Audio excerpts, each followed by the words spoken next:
The purpose in these films is so these men have to look over their shoulders. Yeah? Single day for the rest of their lives. For the rest of their fucking lives. Bugsy, Charlie Khan, you're about to be the most famous rapist in the UK, mate. Because we all know. Do you know what?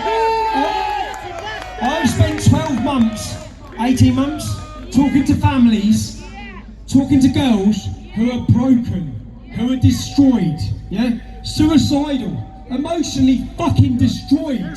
Why these men drive around this town in their Porsches, selling their fucking drugs, yeah? With free reign. They don't even have to look over their shoulders. What's happened to us? What's happened to our men? How can the daughter of one of us be raped, prostituted and pimped? Why they profit and they still live in Telford. They still live in Telford. They don't just live in Telford. They have corruption to the highest level.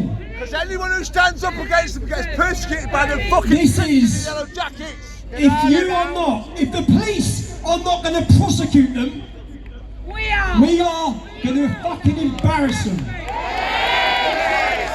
Expose them for what they really are. Just so everyone knows, yeah? Expose them. We've had 200 names of men who have raped children. But we're not going to name the 200.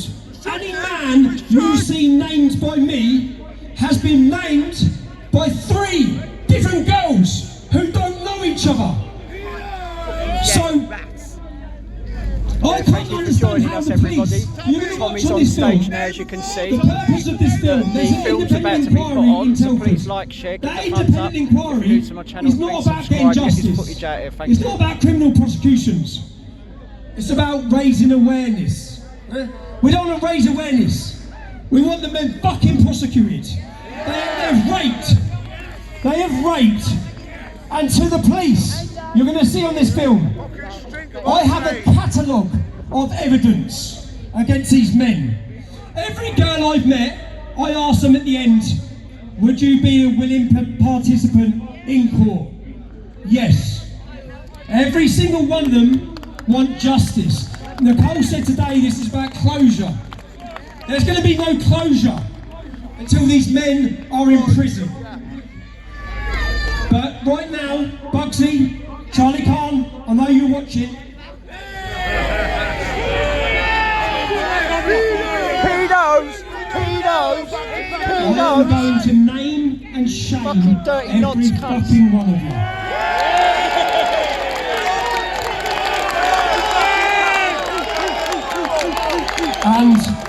And there's no amount of firebombing that's going to stop us. So Telford Police, what you're going to see on this documentary, in this film, is a total failure.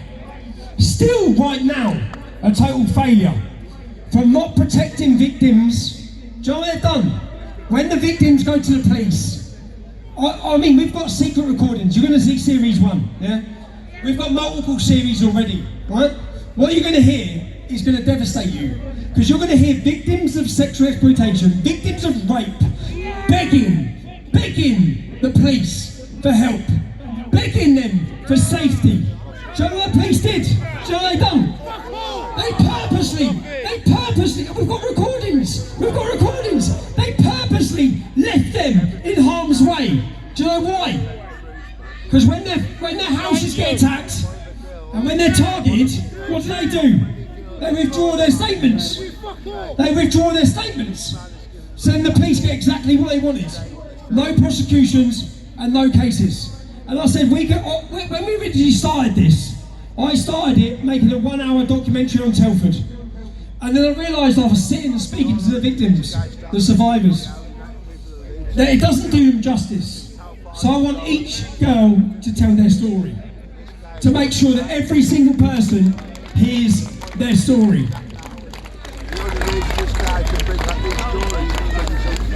And we're going to stay in Telford. We're going to stay in Telford because Telford has a 1.7% Muslim population. That means there's 3,500 Muslims in Telford. 3,500. There's 1,000 victims in Telford. 1,000 victims. If you take the 3,500 Muslims and you get rid of the women, you have 1,750. If you then get rid of the under 16s and the over 70s, you've got 1,000 Muslims. The police inquiry identified 200. The independent inquiry has identified 350. That means between 20 to 35% of the Muslim men in this town are raping our kids. The only towns we have numbers on are Telford and Rotherham. Rotherham has a 3.7% Muslim population. What do you think it's like in towns like Luton or Birmingham? Bad, bro. And Leicester, all these towns, you know what's happening, all these towns. But more than anything, the best thing which I take satisfaction from this is if you're a Muslim and you've been raping kids, I'm probably going to turn up with a camera at some point. And I didn't expect to be here. I didn't expect to make it here. I expected to be arrested. I've been away for the last 4 weeks to make sure we could get in. Richard picked me up from Dublin, took me through the boat. Press play.